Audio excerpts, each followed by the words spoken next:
Let's talk about why prosperity isn't about money and what it really is. My own journey of growing up with a lack mindset compelled me to chase money, and I failed miserably. And although I worked non-stop for decades, 24/7, every day, every single day, I achieved many great things. But the consistent flow of money was not one of them.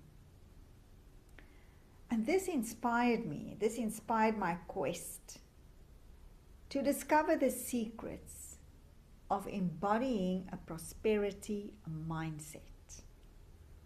Hi, I'm Dina Marais from Soul Purpose Publishing, and thank you for joining me. I learned that making and receiving more money is an effect. It's never a cause. I learned that prosperity is a higher state of consciousness that is in alignment with source energy, or God, the universe, and also health, wealth, happiness, harmony, and abundance. You see, the rule of the universe is that we can have anything, but we first have to become it. And this means that we first have to be the one who has already received what we want. Now this is tricky because we have been conditioned to try to create what we want from the outside in instead of from the inside out. And yes, it's actually really the other way around, as you might know it. Prosperity in your outer reality is an effect of your inner reality. It's a state of mind.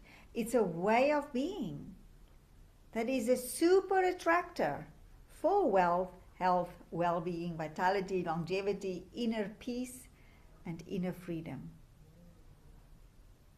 And this is because the universe is measured and matched according to frequency.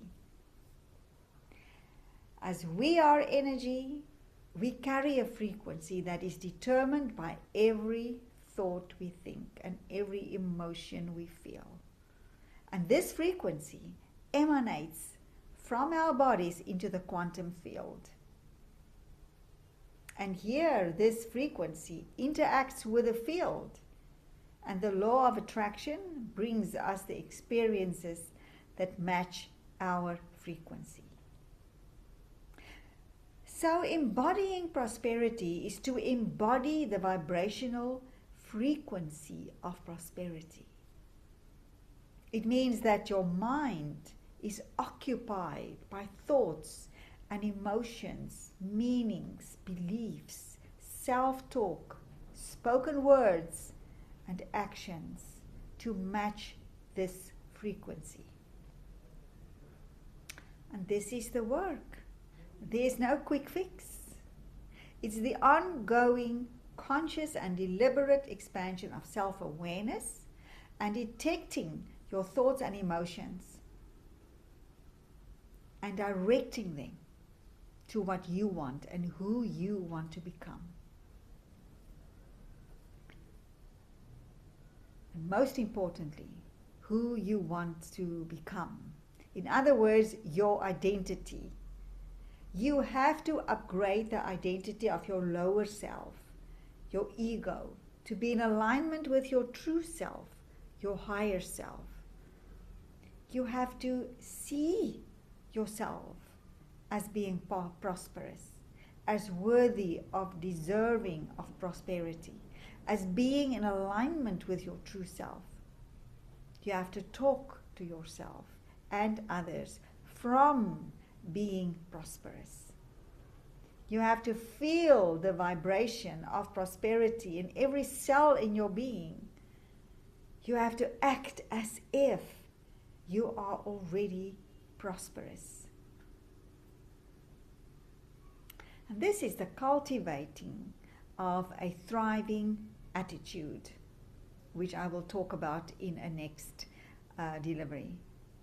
So, cultivating an embodied prosperity identity is a practice, and it results in embodying a higher baseline frequency. In other words, the frequency of the thoughts and emotions that you have all the time, most of the time. That's where you operate at. You also have a clear mind and you have heart-brain coherence. So this is an all-in-one package of health, happiness, and conscious abundance.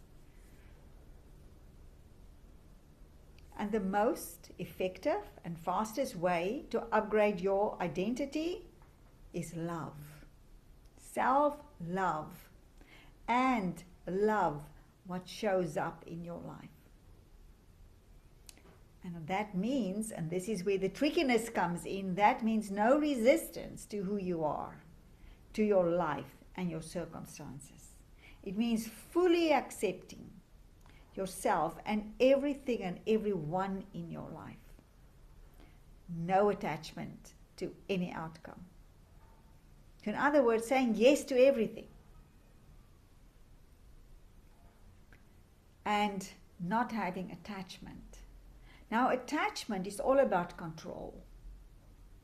And it's like building a prison of limitation, obscuring possibility. It's like shooting yourself in the foot.